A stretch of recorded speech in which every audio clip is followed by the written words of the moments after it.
ನನ್ನ ಕಾಲದಲ್ಲಿ ಇದು ಆಯ್ತಪ್ಪ, ನಾವು ಇರ್ತೀವೋ ಇರೋದಿಲ್ವೋ ಅದು ಪ್ರಶ್ನೆ ಬೇರೆ. ನಮ್ಮ ಮೊಮ್ಮಕ್ಕಳು ಮಕ್ಕಳು ಈ ಕಡೆ ಹೋದಾಗ ನಮ್ಮ ಅಪ್ಪನ ಕಾಲದಲ್ಲಿ ಆಯ್ತು, ನಮ್ಮ ತಾತನ ಕಾಲದಲ್ಲಿ ಆಯ್ತು ಅಂತ ಅನ್ಕೊಂಡು ಹೋಗ್ತಾರಲ್ಲ. ಈಗ ದೇವೇಗೌಡರು ಈ ಜಿಲ್ಲೆಗೆ ಏನೇನು ಮಾಡಿದ್ದಾರೆ ಇವತ್ತು ಎಲ್ಲ ಅವ್ರನ್ನ ಯಾಕೆ ಅನ್ನಿಸ್ತಾರೆ? ಈಗ ರೈಲ್ವೆ ಮಾರ್ಗ ಇದೆಯಲ್ಲ, ಇವೆಲ್ಲವೂ ಕೂಡ ಅವರು ಮಾಡಿದಂಥದ್ದು, ಹೆಚ್ಚು ಆಸಕ್ತಿ ವಹಿಸಿದಂಥದ್ದು. ರೇವಣ್ಣನೂ ಅಷ್ಟೇ, ಈ 3 ತಾಲೂಕೆ ರೇವಣ್ಣ ಹಾಸನ ಜಿಲ್ಲೆ ಅಂದರೆ 3 ತಾಲೂಕು. ಯಾವುದು? ಹೊಳೆನರಸೀಪುರ, ಕುರುಗೋಡು, ಚನ್ನರಾಯಪಟ್ಟಣ, 3 ತಾಲೂಕು.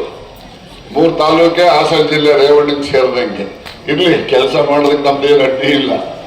ಸಾರ್ವಜನಿಕವಾಗಿ ಏನೆಲ್ಲ ಸೌಲಭ್ಯಗಳು ಬೇಕಾಗ್ತದೆ ಅದನ್ನು ಮಾಡ್ತಕ್ಕಂಥದ್ದಕ್ಕೆ ಹೆಚ್ಚು ಆಸಕ್ತಿ ವಹಿಸಿ ಕೆಲಸ ಮಾಡಿದ್ದಾರೆ.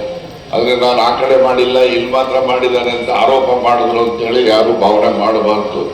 ಎಲ್ಲೇ ಮಾಡಿದ್ರು ಕೂಡ ಜನರಿಗೋಸ್ಕರ ಮಾಡೋದು, ಸ್ವಾರ್ಥಕ್ಕೆ ಏನಿರೋದಿಲ್ಲ ಅದರಲ್ಲಿ. ಏನಪ್ಪ ಸ್ವಾರ್ಥ ಅಂದರೆ ರಾಜಕಾರಣಿಗಳಿಗೆ ಏನೋ ಚುನಾವಣೆಗೆ ನನಗೋ ನಾನು ಹೇಳ್ದವ್ರಿಗೋ ಒಂದು ಓಟ್ ಹಾಕ್ತಾರೆ ಅನ್ನೋದೊಂದು ಸ್ವಾರ್ಥ ಇದ್ದೇ ಇರ್ತದೆ.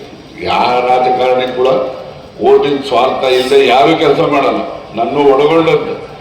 ಹಾಗಾಗಿ ಜನಪರವಾಗಿ ಕೆಲಸ ಮಾಡಿದಂಥವ್ರು ಎಲ್ರಿಗೂ ಕೂಡ ನಾನು ಅಭಿನಂದನೆಗಳನ್ನು ಸಲ್ಲಿಸ್ತೇನೆ.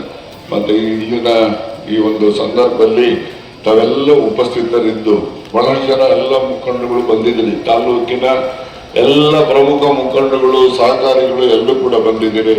ಮತ್ತು ಬೇರೆ ಬೇರೆ ವಸತಿ ಶಾಲೆಯ